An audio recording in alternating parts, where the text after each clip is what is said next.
तो हेलो दोस्तों, स्वागत है आप सभी का इलेक्ट्रिकल पर क्लासेस में। मैं कौशलेंद्र सिंह राजपूत आपका अपने यूट्यूब चैनल पर हार्दिक स्वागत करता हूं। तो दोस्तों, एमपी ट्रेनिंग ऑफिसर की आंसर की आ गई है, रिस्पांस की आ गई है, तो उसी को सॉल्व करवाने जा रहे हैं। 4 सिफ्टों में एग्ज़ाम हुआ था, 13 मॉर्निंग एंड इवनिंग और 14 मॉर्निंग एंड इवनिंग। तो ठीक है, आज हम जो आंसर की सॉल्व करवाने वाले हैं वो 14 तारीख की इवनिंग शिफ्ट की आंसर की सॉल्व करवाने वाले हैं। ठीक है, तो पेपर बहुत ही ज़्यादा सिंपल आया था और इसलिए लोगों के मार्क्स ही बहुत अच्छे खासे आ रहे हैं। और कट ऑफ के ऊपर मैं एक अलग से वीडियो बना दूंगा, उसके लिए आप चैनल को सब्सक्राइब कर लीजिए।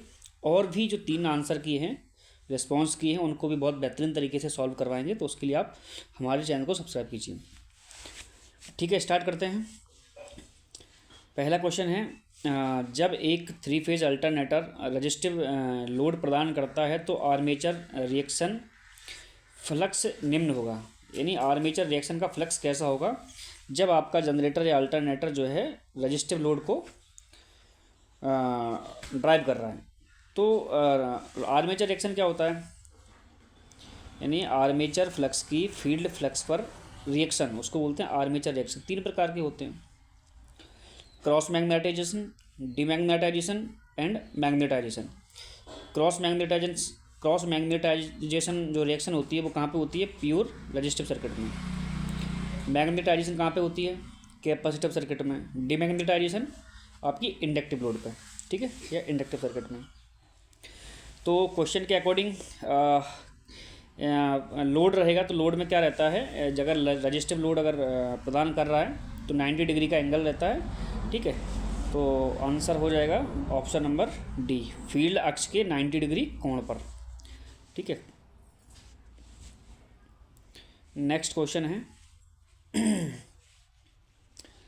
लीडर लाइन का उपयोग निम्न के लिए किया जाता है। देखो लीडर लाइन क्या है, लीडर लाइन जो है ये ड्राइंग का क्वेश्चन है, और लीडर लाइन का जो यूज रहता है, लीडर लाइन का जो प्रयोग करते हैं वो किस लिए करते हैं कि कोई भी मतलब किसी टिप्पणी या आयाम डायमेंशन के विशेषताओं को इंगित करने के लिए, यानी point two feature for a note और डायमेंशन। ठीक है, ये ड्राइंग का क्वेश्चन है। नेक्स्ट क्वेश्चन की तरफ चलते हैं। DOL स्टार्टर का उपयोग निम्न में किया जाता है। तो DOL स्टार्टर का प्रयोग सबसे पहले तो AC मोटर को स्टार्ट करने के लिए किया जाता है। ठीक है, वो भी 5 हॉर्स पावर तक की। ठीक है, ऑप्शन के अकॉर्डिंग अपन, तो इसका ऑप्शन क्या हो जाएगा? केवल AC मोटर, केवल AC मोटर को स्टार्ट करने के लिए DOL स्टार्टर का प्रयोग किया जाता है। DOL स्टार्टर 5 हॉर्स पावर तक की मोटर को ऑपरेट करने के लिए किया जाता है, और इसका पूरा नाम होता है डायरेक्ट ऑनलाइन स्टार्टर। ठीक है, ये केवल मोटर को ऑन और ऑफ करने के लिए यूज करते हैं, इसमें प्रोडक्शन की कोई भी सुविधा नहीं होती है। नेक्स्ट क्वेश्चन है, एक सर्किट ब्रेकर उपकरण का वह हिस्सा जो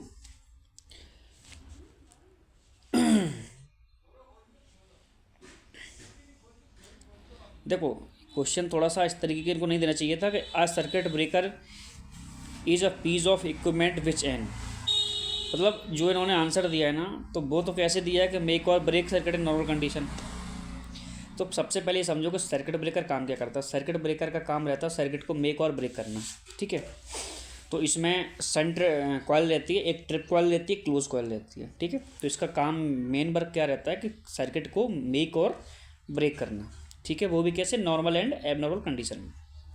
नॉर्मल कंडीशन में अपन इसको मैनुअली ट्रिप भी कर सकते हैं, मास्टर ट्रिप भी कर सकते हैं। ठीक है, और रिले बाय रिले भी इसको हम ट्रिप करवा सकते हैं। ठीक है, नेक्स्ट क्वेश्चन हो जाएगा। नेक्स्ट क्वेश्चन है,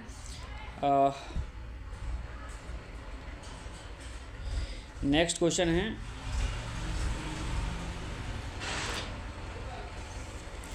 द्विध्रुवी क्षेत्र में घूर्णन कर रहे चालक में इंड्यूस्ड EMF होता है। यानी 2 पोल के बीच में कोई कंडक्टर का रोटेट कर रहे हैं तो उनके बीच में जो EMF होगा वो कैसा रहेगा। मैंने क्लास में बताया कई बार, और ये कॉमन बात हमेशा याद रखो, मोटर चाहे DC हो चाहे AC हो, जनरेटर चाहे DC हो चाहे AC हो, हमेशा जो EMF जो इंड्यूस होता है वो हमेशा AC ही रहता है। क्या रहता है? Always AC। DC को हम करते हैं बाई कम्यूटेटर के द्वारा। कम्यूटेटर और कार्बन ब्रश की सहायता से हम उसको एसी को डीसी में बदलते हैं। ऑलवेज टू पोल के बीच में कोई एक कंडक्टर घुमाओगे मैग्नेटिक फील्ड में तो वहाँ पे हमेशा एसी वोल्टेज जनरेट होता है, ना कि डीसी वोल्टेज। ठीक है, ऑप्शन हो जाएगा AC voltage only. Next question है कि इलेक्ट्रिक ड्राइव सिस्टम में किस प्रकार के पावर मॉड्यूलेटर यानी कंट्रोलर का उपयोग किया जाता है। तो पावर इलेक्ट्रॉनिक डिवाइस में क्या होता है, जैसे बीएफडी है वेरिएबल फ्रिक्वेंसी ड्राइव, तो इसमें क्या करते हैं हम साइक्लो कन्वर्टर का यूज करते हैं। साइक्लो कन्वर्टर क्या होता है, साइक्लो कन्वर्टर होता है साइक्लो कन्वर्टर एक इलेक्ट्रॉनिक डिवाइस है जो क्या करती है एसी फ्रिक्वेंसी को एक या मतलब वन एंड एनोदर एक या अधिक लेवल की फ्रिक्वेंसी में चेंज करती है। ठीक है,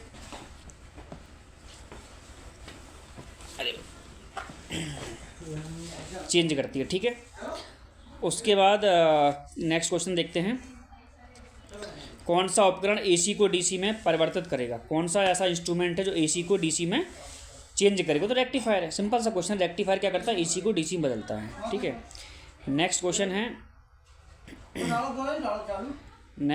है हाई फ्रिक्वेंसी वाले सर्किट के लिए कौन सा कैपेसिटर पसंद किया जाता है। तो हाई फ्रिक्वेंसी के लिए देखो एयर कैपेसिटर यूज करते हैं, माइका कैपेसिटर भी यूज करते हैं और सिरेमिक कैपेसिटर का भी प्रयोग करते हैं। पर यहाँ पे ऑप्शन के अकॉर्डिंग इन्होंने माइका कैपेसिटर दिया होगा शायद, mica capacitor is correct answer. ठीक है, नेक्स्ट क्वेश्चन है स्टार डेल्टा स्टार्टर का उपयोग निम्न में किया जाता है। तो स्टार डेल्टा स्टार्टर का प्रयोग हम हमेशा 3 फेज एसी मोटर में यूज करते हैं। क्या 3 फेज एसी मोटर में, वो भी स्क्वायर के इंडक्शन मोटर में, है ना। और जो स्लिप रिंग इंडक्शन मोटर होती है, स्लिप रिंग इंडक्शन मोटर में हम slip ring induction motor starter का उपयोग करते हैं, जिसको रजिस्टर्स स्टार्टर भी बोलते हैं, जिसमें हम क्या करते हैं एक सेकंड कहाँ है, एक second.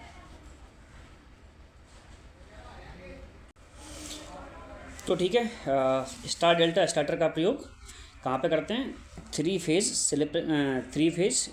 Square cage induction motor को स्टार्ट करने के लिए। ठीक है, इसमें क्या होता है कि मोटर को पहले स्टार्ट में करते हैं, यानी स्टार डेल्टा में स्टार्ट करते हैं, फिर बाद में रनिंग उसको डेल्टा में रहती है। ऐसा क्यों करते हैं, मोटर में स्टार्टिंग जो करंट होता है वो 6 से 8 गुना रहता है, तो उस स्टार्टिंग करंट को बैलेंस करने के लिए, रिड्यूस करने के लिए हम स्टार डेल्टा स्टार्टर का प्रयोग करते हैं। ठीक है, नेक्स्ट क्वेश्चन है 400 वोल्ट लाइन के अंतिम छोर पर स्थित इंसुलेटर होता है। देखो 400 वोल्ट की जो लाइन रहती है, 400 वोल्ट की जो लाइन रहती है उसमें हमेशा हम कौन से इंसुलेटर यूज करते हैं, सैकल इंसुलेटर यूज करते हैं। हालांकि पिन टाइप भी करते हैं, पर पिन टाइप मोस्टली 6.6 kV या 11 kV उससे ऊपर करते हैं। पर स्पेशली उसने इंगित किया कि लाइन के एंड पर, तो लाइन के एंड पर हम सैकल टाइप इंसुलेटर का यूज करते हैं। ठीक है, ऑप्शन नंबर पहला सही हो जाएगा, ऑप्शन नंबर पहला। हालांकि इसमें ऑप्शन दिए हुए हैं क्वेश्चन आंसर। ठीक है, नेक्स्ट क्वेश्चन है, अच्छा बाकी के इंसुलेटर कहाँ पे यूज करते हैं मैं साथ साथ में ही बता देता हूँ। तो देखो जो डिस्क टाइप इंसुलेटर होते हैं, तो डिस्क टाइप इंसुलेटर को 2 तरह से यूज करते हैं, सस्पेंशन जो वर्टिकली लटके रहते हैं ट्रांसमिशन लाइनों में, और हॉरिजॉन्टल वो कहाँ पे लगे रहते हैं, वो भी आपके ट्रांसमिशन लाइन में, जहाँ पे आपको लाइन को कर्व देना है, मोड़ देना है, या टावर के एंड पे लगे रहते हैं। पिन टाइप जो इंसुलेटर होते हैं वो आपके 11 kV पे यूज करते हैं, 33 kV पे यूज करते हैं। ठीक है, बुशिंग इंसुलेटर होते हैं, जैसे आपका लाइटिंग अरेस्टर हो गया, सीटी हो गया, पीटी हो गया, ब्रेकर हो गया, यानी कि ऐसे इंसुलेटर जिसके अंदर बुशिंग रहती है तो उसको बुशिंग इंसुलेटर बोलते हैं। एक होता है सपोर्ट इंसुलेटर, सपोर्ट इंसुलेटर कहाँ यूज करते हैं, जैसे आइसोलेटर हो गया, यानी उसको मैकेनिकल सपोर्ट देने के लिए। ठीक है, नेक्स्ट क्वेश्चन है हाफ वेव रेक्टिफायर धारा का RMS मान 10 एम्पियर है, फुल वेव रेक्टिफायर धारा के लिए इसका मान क्या होगा। देखो सबसे पहले तो फुल वेव रेक्टिफायर की जो RMS वैल्यू रहती है वो कितनी रहती है, 1.414, 10 से मल्टीप्लाई कर दो कितना आ जाएगा, 14.14, यानी 14.14, ये इसका आंसर हो जाएगा। ठीक है, सीधा से मल्टीप्लाई करना है। नेक्स्ट क्वेश्चन है कि डीसी विद्युत शक्ति संचरण के लिए ना, डीसी ट्रांसमिशन के लिए कितने कंडक्टरों की आवश्यकता होती है। देखो वैसे तो सिंगल कंडक्टर में भी काम चल जाता है, जिसको बोलते हैं मोनोपोलर, एक होता है होमोपोलर, एक होता है बाईपोलर। तो ठीक है, पर क्वेश्चन के अकॉर्डिंग हम बाईपोलर ही टिक करेंगे, यानी कम से कम 2 कंडक्टर तो चाहिए, पॉजिटिव और नेगेटिव। ठीक है, ऑप्शन नंबर 2 कंडक्टर हो जाएगा सी। नेक्स्ट क्वेश्चन है कौन सा विद्युत उपकरण फोटोवोल्टाइक प्रभाव द्वारा प्रकाश ऊर्जा को सीधे विद्युत ऊर्जा में कन्वर्ट करता है? तो सोलर सेल। सोलर सेल जो होते हैं वो क्या करते हैं, सूरज की जो रोशनी है, जो आपकी सोलर एनर्जी है, उससे क्या करते हैं, वो इलेक्ट्रिकल एनर्जी को में चेंज करते हैं। ठीक है, तो आंसर क्या हो जाएगा, सोलर सेल। नेक्स्ट क्वेश्चन है कि एक या अधिक डायोड से युक्त उस स्थिर उपकरण का नाम बताइए जो एसी को डीसी में परिवर्तित करता है। तो एसी को डीसी में कौन बदलता है, रेक्टिफायर। सिंपल से क्वेश्चन है। जब कोई व्यक्ति, नेक्स्ट क्वेश्चन है, जब कोई व्यक्ति जिसके शरीर का प्रतिरोध 1000 ओम है 240 वोल्ट पर लगे उपकरण की धातु बॉडी के संपर्क में आता है, ठीक है, तो उस व्यक्ति के शरीर से लीकेज करंट प्रभावित हो सकती है। शरीर से प्रभावित धारा का मान ज्ञात कीजिए। करंट का मान निकालना है आपको। रेजिस्टेंस भी दिया है आपको, वोल्टेज भी दिया है, तो निकालना क्या है आपको, करंट का मान निकालना है। करंट क्या होता है, I बराबर V/R। यानी क्या करोगे आप 240 को डिवाइड करोगे 1000 वोल्ट से। ठीक है, आंसर आपका कितना आएगा, 0.24 मिली एम्पियर। कितना आएगा, 0.24 milli ampere. Next question, high voltage के ट्रांसमिशन में निम्न में से किस प्रकार के इंसुलेटर का उपयोग किया जाता है? तो हाई वोल्टेज ट्रांसमिशन में 2 प्रकार के इंसुलेटर का प्रयोग करते हैं। एक तो डिस्क टाइप, हालांकि वो डिस्क टाइप जो डिस्क रहती है, डिस्क इंसुलेटर रहते हैं, उसी को सीरीज में जोड़ के अगर उनको हम वर्टिकल यूज करेंगे तो हो जाएगा सस्पेंशन इंसुलेटर, अगर उनको हम हॉरिजॉन्टल यूज करेंगे तो हो जाएगा सस्पेंशन इंसुलेटर। पर क्वेश्चन के अकॉर्डिंग मोस्टली लंबी लाइन में हम करते हैं सस्पेंशन इंसुलेटर का प्रयोग। ठीक है, सस्पेंशन इंसुलेटर आंसर हो जाएगा।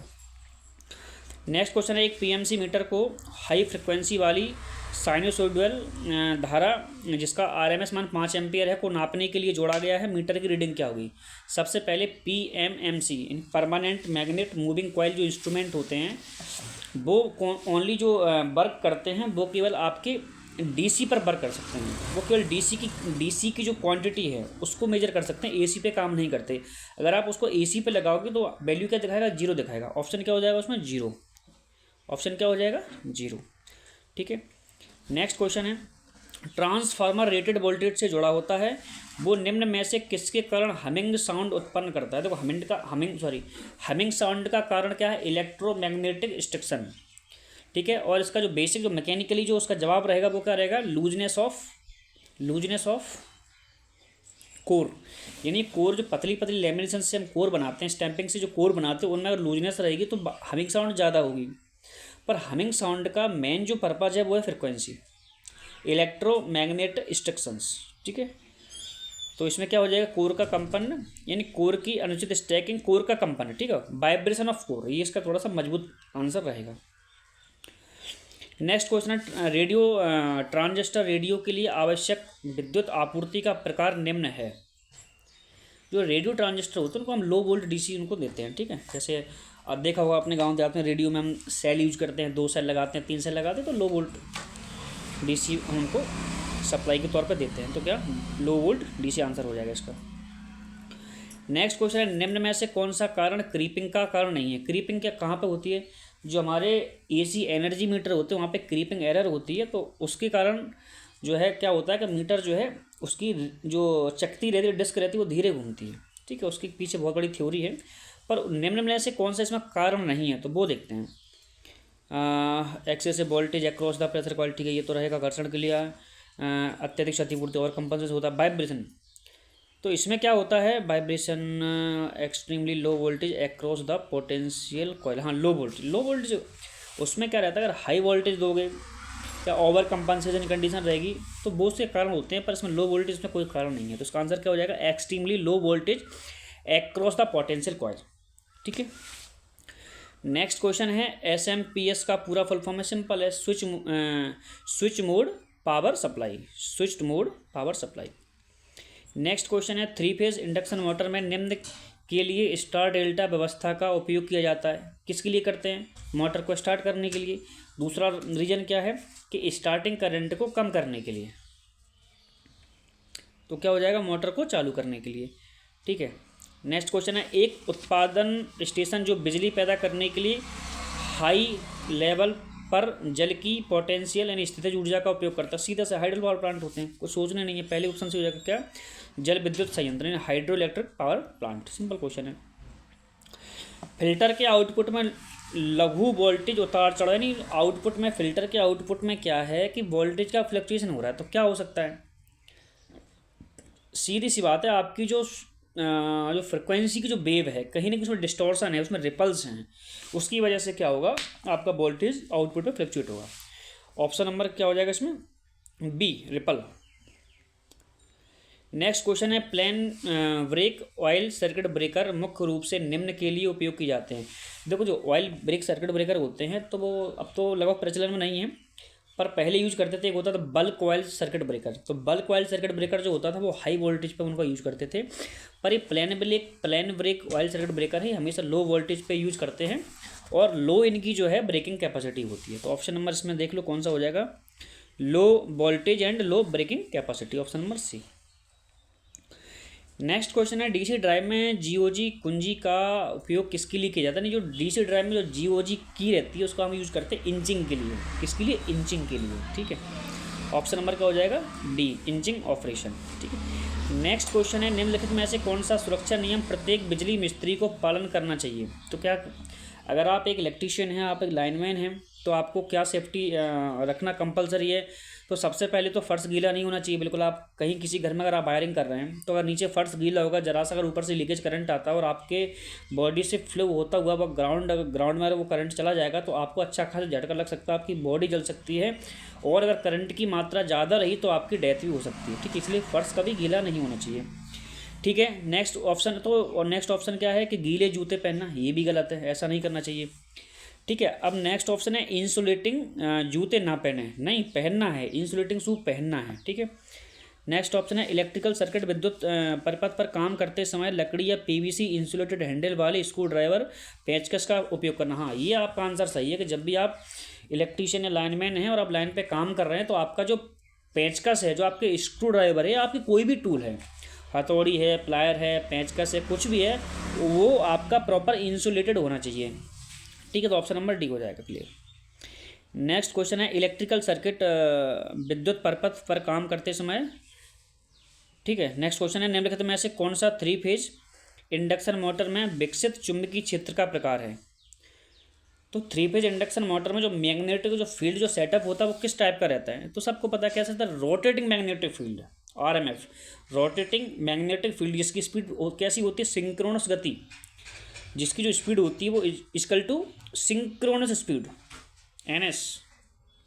ठीक है, तो रोटेटिंग मैग्नेटिक फील्ड। ठीक है, नेक्स्ट क्वेश्चन है किस प्रकार की सिंगल फेज मोटर में शॉर्ट सर्किट तांबे के वलय का उपयोग किया जाता है। मैंने क्लास में ही पढ़ाया था कि जो आपकी सैडेड पोल मोटर होती है तो उसमें एक कॉपर की रिंग रहती है जो शॉर्ट रहती है, उसको पोल में एक सैडेड पोल बनाते हैं, उसमें रिंग को परोया जाता है। ठीक है, तो सैडेड पोल का फ्लक्स अलग बनता है और मेन पोल का फ्लक्स अलग बनता है। ठीक है, तो ऑप्शन नंबर हो जाएगा क्या, salient pole motor. Next question, निम्न में से किसे शुद्ध इलेक्ट्रिक वाहन माना जाता है। तो आजकल जो ई रिक्शा वगैरह है जहाँ पे बैटरी जो इलेक्ट्रिक वाहन है तो उनको हम बोलते हैं प्योर इलेक्ट्रिक व्हीकल, यानी battery electric vehicle. Next question है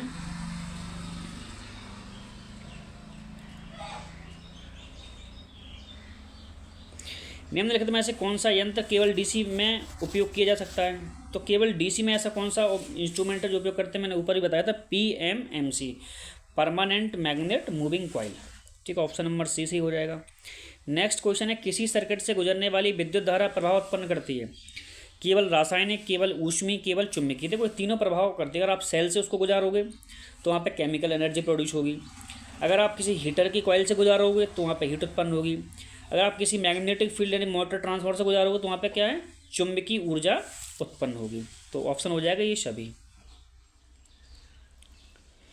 रोटरी कन्वर्टर का उपयोग किससे परिवर्तित करने के लिए किया। देखो रोटरी कन्वर्टर क्या होता है, जो एसी को डीसी में बदलता है, डीसी को एसी में बदलता है, जो इन्वर्टर वगैरह हम प्रयोग करते हैं।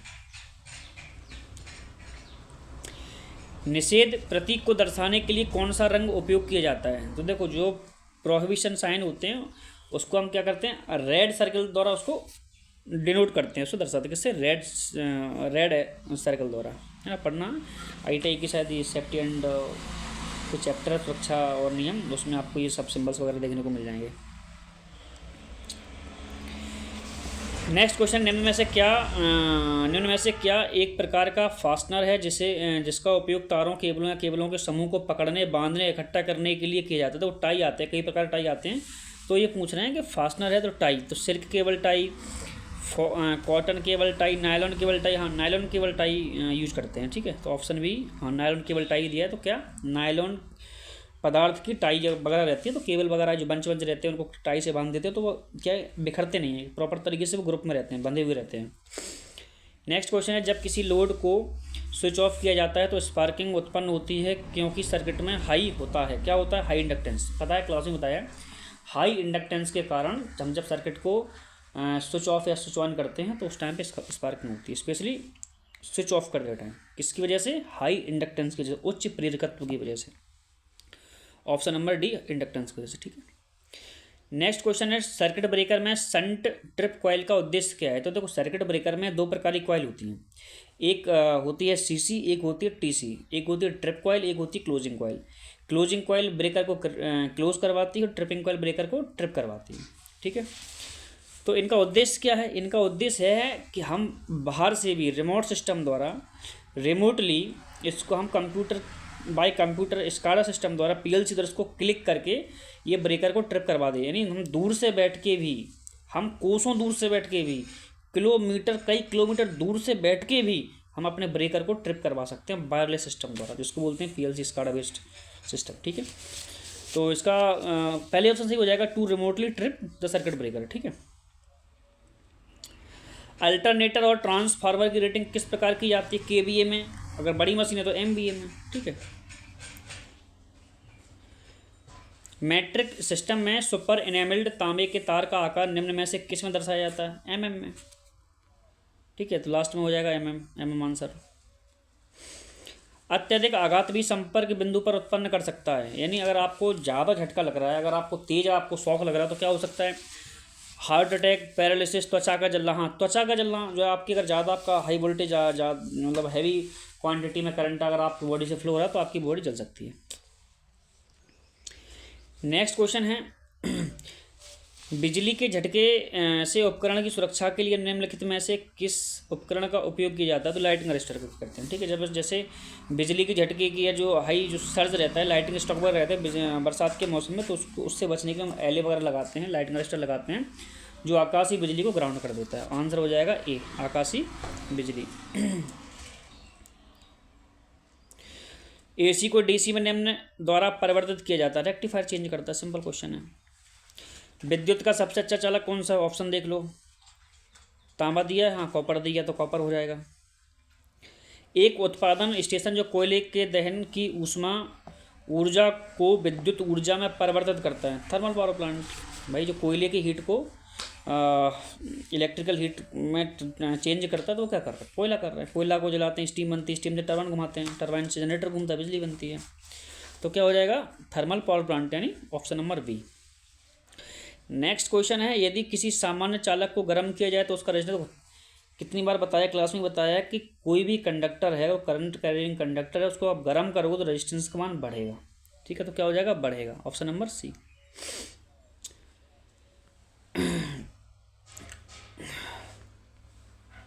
अब क्या है, यदि ट्रांसफार्मर के तेल को रेडिएटर ट्यूबों के माध्यम से हवा प्रवाहित करने वाले पंखे द्वारा ठंडा किया जाता है तो नेम प्लेट पर, यानी आप जो ऑयल को ठंडा कर रहे हैं वो फोर्सिबली कर रहे हैं, यानी आप कूलर लगा के, पंखे लगा के ठंडा कर रहे हैं, तो क्या होगा, oil natural air force, ONAF, यानी option number C. Next question, उड़ते धूल कणों से सुरक्षा के लिए कौन से व्यक्तिगत उपकरण PP का उपयोग करना चाहिए। देखो, धूल उड़ रही तो आप चश्मा लगाओगे नॉर्मली, है ना। तो ऑप्शन नंबर क्या हो जाएगा, डी, चश्मा। नेक्स्ट क्वेश्चन, जब एक DC जनरेटर का आर्मेचर घूमता है तो आर्मेचर चालकों में EMF प्रेरित होता है, क्यों फैराडे का क्या नियम है कि जब कोई कंडक्टर किसी चालक को काटता है, जब कोई फ्लक्स किसी कंडक्टर को काटता है, कोई कंडक्टर किसी फ्लक्स को काटता है, तो उसमें EMF इंड्यूस होता है, ठीक है। तो क्या इसका ऑप्शन हो जाएगा option number C, magnetic flux is cut by the rotating armature conductors. ठीक है, option number C. Next question कि मूल रूप से एक लैमिनेटेड लोहे के कोर पर कई फेरों वाली एक कॉइल है जो फ्लोरेंस ट्यूब में कंडक्शन बिजली का प्रवाह शुरू करने के लिए आपूर्ति वोल्टेज को बढ़ाती है। एक बार जब ट्यूब में कंडक्शन शुरू हो जाता है तो वह ट्यूब के कैथोड को जलने से बचाने के लिए हैवी करंट के प्रवाह को कंट्रोल करती है, यानी चोक। ठीक है, ये सिंपल है, चोक लगाते हैं, है ना, ट्यूबलाइट में। ऑप्शन नंबर डी, चोक। अर्धचालक पदार्थों की चालकता, जो सेमीकंडक्टर की जो कंडक्टिविटी होती है, किसके बीच रहती है? हमेशा conductor and insulator. Option number पहले से हो जाएगा, कंडक्टर एंड इंसुलेटर के बीच में रहती है।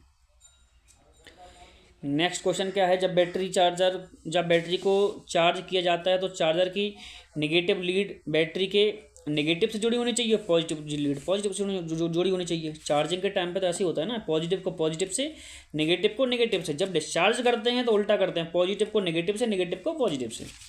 तो ऑप्शन नंबर क्या हो जाएगा, नेगेटिव को नेगेटिव से, पॉजिटिव को पॉजिटिव से। तो ऑप्शन नंबर हो जाएगा आपका नेगेटिव डी, नेगेटिव और पॉजिटिव। नेक्स्ट क्वेश्चन है, इल्यूमिनेशन की इकाई क्या है? लक्स है। इल्यूमिनेशन की इकाई क्या है? लक्स है। ठीक है, next question, 3 phase induction motor के रोटेशन की दिशा को कैसे उल्टा कर सकते हैं? 3 फेज इंडक्शन मोटर की अगर आपको डायरेक्शन चेंज करनी है, घूमने की दिशा को बदलना है, तो आपस में कोई भी 2 फेज को आप आपस में चेंज कर दोगे तो मोटर की जो घूमने की दिशा है वो बदल जाएगी। या आप आर वाई बी को, या तो फिर आप आर और बाई को आपस में चेंज कर दो, या बाई बी को आपस में चेंज कर दो, या आर बी को आपस में चेंज कर दो। किन्हीं भी 2 फेजों को आपस में चेंज करने से मोटर के घूमने की दिशा बदल जाती है। Simple question.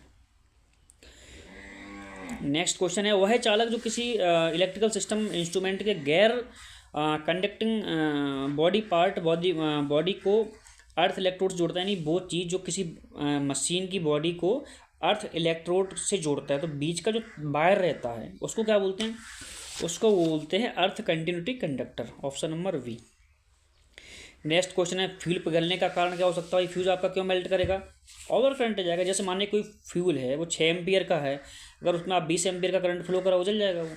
तो क्या होगा? Heavy current than specific rate. Option number A सही हो जाएगा। नेक्स्ट क्वेश्चन है, उद्योग का पावर फैक्टर किसके द्वारा कम होता है? कोई भी इंडस्ट्री का आप देखना तो पावर फैक्टर वहाँ पे कम देखने को मिलता है। क्यों? क्योंकि वहाँ पे इंडस्ट्री में क्या, मोटरों का प्रयोग बहुत करते हैं, और मोटरें क्या करती हैं, हमेशा इंडक्टिव लोड पर चलती है। इंडक्टिव लोड हमेशा लैगिंग पावर फैक्टर पर काम करता है, जो कि हैवी करंट को ड्रॉ करता है। ठीक है, तो क्या रहेगा? इंडक्टिव लोड की वजह से। ऑप्शन क्या है इसमें? हाँ, ऑप्शन नंबर सी, रनिंग मोर इंडक्शन मोटर्स ओनली। इंडक्टिव जो इंडक्शन मोटर है ना, उनकी वजह से क्या है, इंडक्टिव लोड ज़्यादा बढ़ जाता है, उसकी वजह से क्या, करंट जो लैगिंग पावर फैक्टर पर मोटरें काम करती हैं, इससे करंट का ड्रॉ ज़्यादा रहता है। ठीक है, जिससे पावर फैक्टर कम हो जाता है। नेक्स्ट क्वेश्चन है,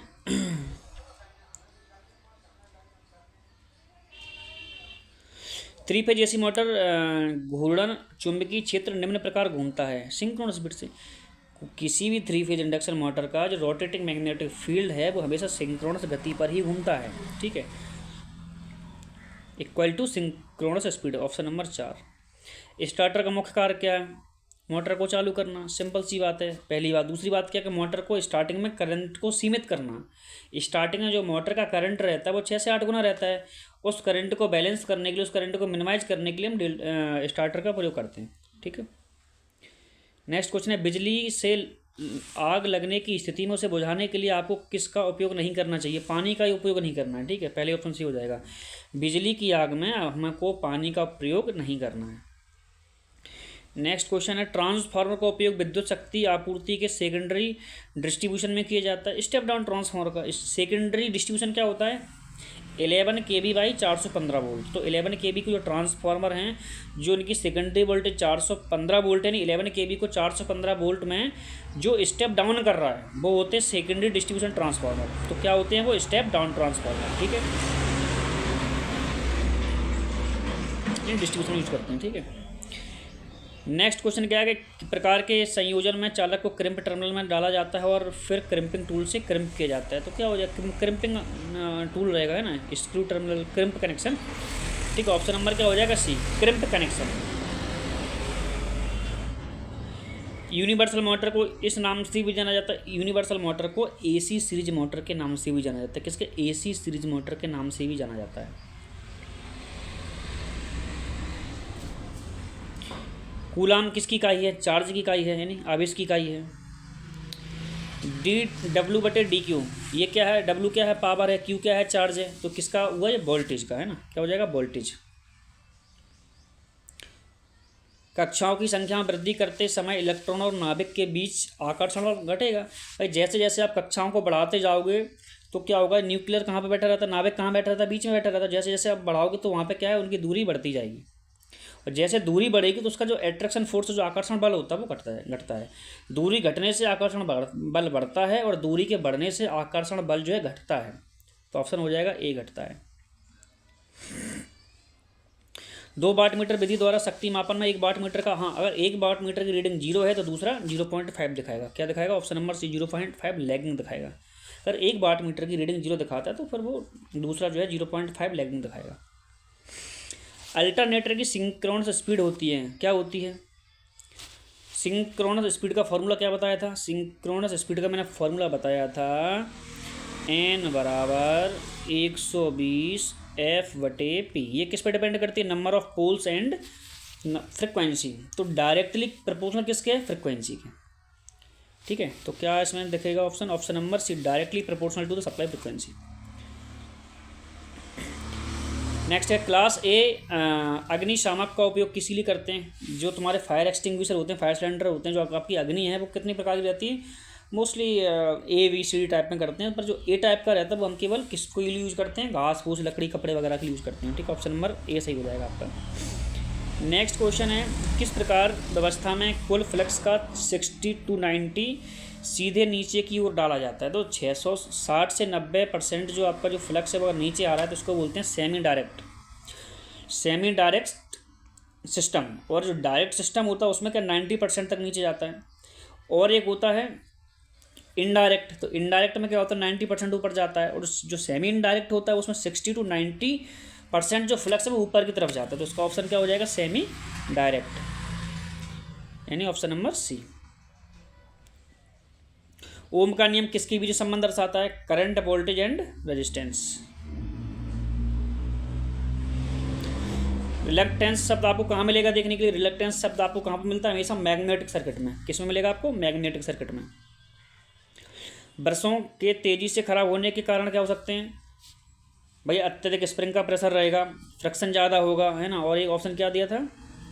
तो ये सभी उसके कारण हो सकते हैं। ठीक है, नेक्स्ट क्वेश्चन क्या है? इलेक्ट्रिक वाहन की बैटरी की क्षमता को किस में दर्शाते हैं? हमेशा kWh में, किलोवाट घंटा भर में दर्शाते हैं। ठीक है, सर्किट ब्रेकर में आर्क शमन तंत्र का उद्देश्य क्या है? जो उसमें जब कॉन्टैक्ट आपने ब्रेकर को ट्रिप किया तो ब्रेकर को ट्रिप करने पर जो चिंगारी उत्पन्न होगी, जो फ्लैश होगा, उस फ्लैश को बुझाने के लिए, आर्क को एक्सटिंग्विश करने के लिए सिस्टम रहता है, उसको बोलते हैं आर्क ब्रेकिंग या आर्क क्वेंचिंग सिस्टम। तो इसका उद्देश्य क्या है? स्टेबलाइज द, मतलब to extinguish the electrical arc that forms during interruption. जब ब्रेकर को बंद करते हैं तो उस टाइम पर जो आर्क जनरेट होती है उसको बुझाना। नेक्स्ट क्वेश्चन है, घर्षण हानि से बचाने के लिए IHP और BHP के बीच संबंध क्या है? तो क्या संबंध है? IHP greater than BHP। ठीक है, तो ये थे आपके क्वेश्चन। 75 क्वेश्चन थे। पूरी कोशिश करी हर क्वेश्चन की थ्योरी क्लियर करने की, और मैं आशा करता हूँ कि आपको ये क्लास बहुत अच्छी लगी होगी और ये सेशन आपको अच्छा लगा होगा, आपको सारे क्वेश्चन समझ में आए होंगे। चैनल को सब्सक्राइब कर लीजिए, वीडियो को लाइक कर लीजिए। बाकी 3 शिफ्टों के जो आंसर किए हैं, रिस्पॉन्स किए हैं, वो भी मैं सॉल्व करवाने वाला हूं, और प्लांट असिस्टेंट की आंसर की भी मैं सॉल्व करवाने वाला हूं। और MPTO के कट ऑफ के ऊपर एक वीडियो आएगी, तो प्लीज़ आप लोग सब्सक्राइब कर लो, वीडियो को लाइक करो। Thank you.